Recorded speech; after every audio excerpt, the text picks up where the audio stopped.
8 fejl bliver det til Annika Mørk. Og plus 6 tidsfejl.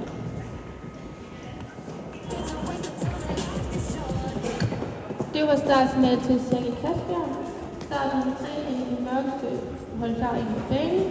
Og start nummer 4, Særlig Kasper skal blive på banen.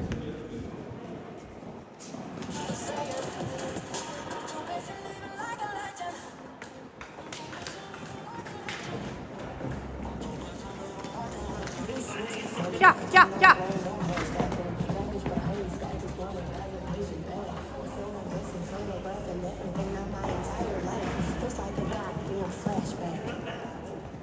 I don't have the energy to go away.